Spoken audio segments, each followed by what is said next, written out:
Welcome back to Where Black Cats Walk. We've had a great Christmas and are looking forward to the new year. This week, we are looking back on 2024 for Sunderland and what a year it's been, and asking this lot to pick out their favourite moments and goals. Welcome back, of course, Jamie, Charlie, Leo, and John. If you haven't yet subscribed, please do so. This is 10 minutes reviewing, looking back on 2024. Let's kick it off. Jamie, sum up 2024 for Sunderland in a couple of words. It's ended really well. It's got better as the year's gone on. Got a really good base currently, and it's looking bright. Bring on 2025 and see where we can take it to. Absolutely. Leo, it started the year with Michael Beale in charge, heading into the derby with Newcastle. And it's it's ended a lot better than it started, hasn't it? I think it's fair to say.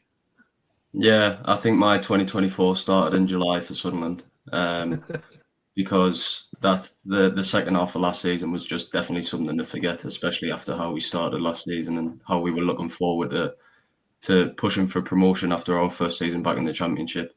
But yeah, like Jamie said, it's been a great end of the year. Absolutely, and 2025 could be even better, John, as you might land yourself back in the Premier League. Let's do some awards then. We were looking for the best goal of 2024, looking for your standout player of 2024, and we're looking for your best moment of 2024 that you will remember fondly. So we'll start with the best goal, and of course we want to get your comments below if these guys miss any. John and Jamie, you can do the best goal. We'll come to you for that in a second. Leo and Charlie, if you can give us the player of the year. Now, of course, he might have left in the summer. Other people you might go for. Charlie, kick us off. Player of 2024 for Sunderland. I'm going to say Chris Rigg for me. It's not really his breakout year, but the way he's made the centre mid role this season, and especially, is just ridiculous for someone his age. I could easily have went with Job as well because I think he's been unbelievable so far this year, but I'd say Chris Rigg. Yeah, absolutely. I think when people say Joe Bellingham's the best midfielder of the Championship, I think Chris Rigg, if he's not in front of him, he's not far behind him. Yeah, for me. Leo, would you agree? Or I would agree that out of the current squad, Rigg has probably been the best player over the past year. But we have to give credit to Jack Clarke for what he did at the end of last season, start of this year, because he was the only player that even give us a glimmer of hope last season in those games. So I feel like you've got to give kudos to him. Brilliant.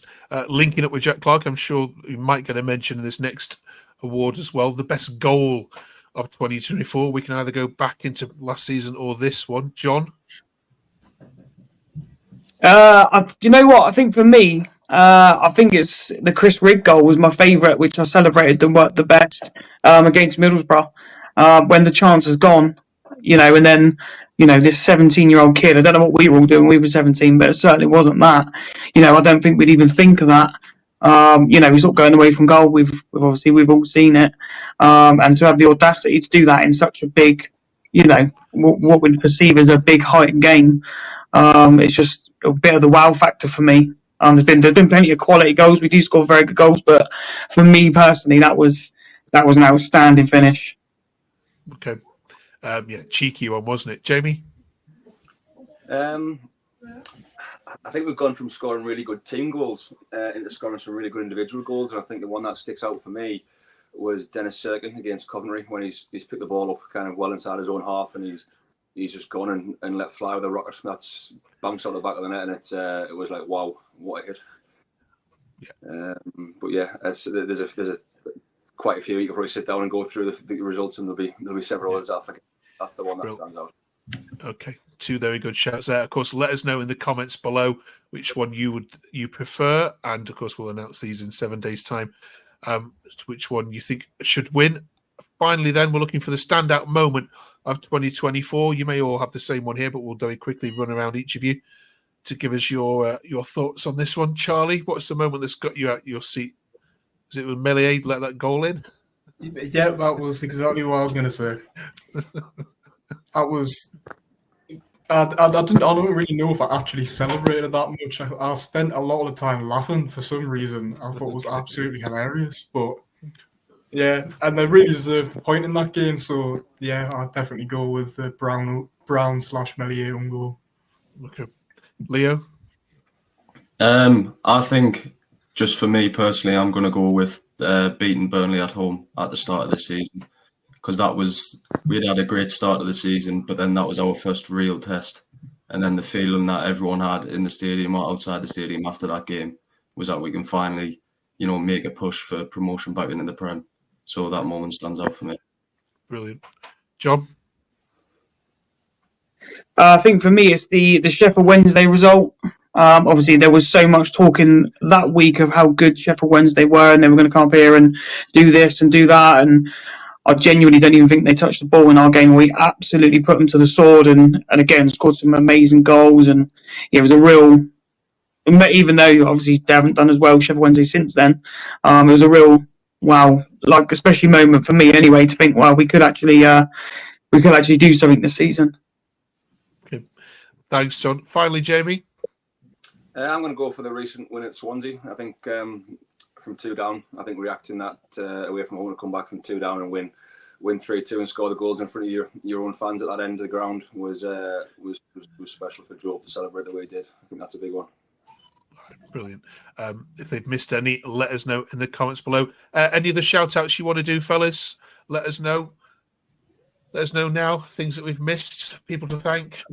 Just also with Leo shout with the Burnley game as well. That was the first game without Clarke as well, because it was the whole Mundle replacing him, and Mundle obviously scored the goal and was excellent as well. So that made that one very good as well. Forgot about that.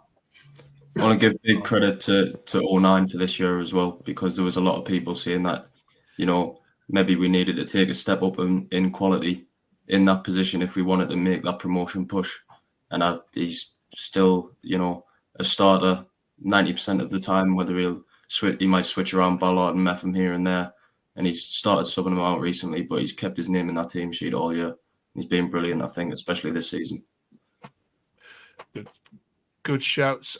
Final shout out to any Sunderland fan who's been travelling away from home this season. I would like to think of how many miles you've clocked up, but you've already been to Plymouth and Watford and so on. And it's some horrible journeys, especially when you've lost or drawn. So congratulations and well done to all of you. Always such a big club, supported well on the road. And thank you, of course, to the whole team here. People that are here and people that aren't here this week, and we really appreciate you coming on and dissecting this Sunderland season. And thank you very much, of course, for watching and being with us.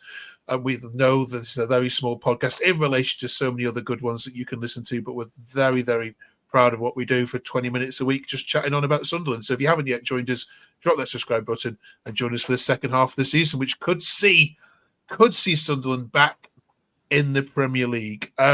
Where do you think you're all going to finish? Just give us a number. John? 3rd. Jamie? 4th. Leo? 2nd. Charlie? I'd go 4th as well. Okay.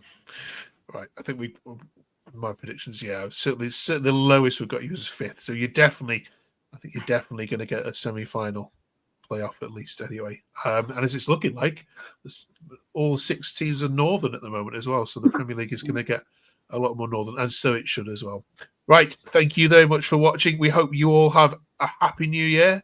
Enjoy the Blackburn game, of course. 7,000 of you, 7,000 something, of which is going to include Leo and I think all 4 of you, isn't it? From what I understand. I didn't get a ticket, sadly. Right. If you've got a spare ticket, drop it in the comment below. Thank you very much, of course, for watching. Happy New Year to you all. We'll see you in 7 days' time. See you in 2025.